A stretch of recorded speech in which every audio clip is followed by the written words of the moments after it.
আজ যে গল্পটি শোনাব সেই গল্পের নাম ভূতুড়ে ডাকবাংলো। গ্রামের এক প্রান্তে অনেক পুরাতন এক ডাকবাংলো ছিল। সময়ের পরিপ্রেক্ষিতে সেটি প্রায় ভেঙে পড়ার উপক্রম। জায়গাটি গভীর জঙ্গলের মধ্যে অবস্থিত হওয়ায় খুব কম লোক সেখানে যেত।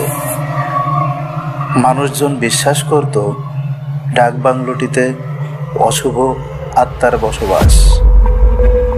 এক রাতে শহর থেকে আসা দুই বন্ধু সোহান আর রাজীব ডাকবাংলোতে থাকার সিদ্ধান্ত নেয়।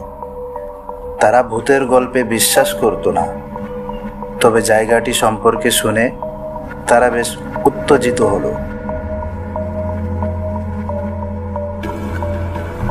আজ যে গল্পটি শোনাব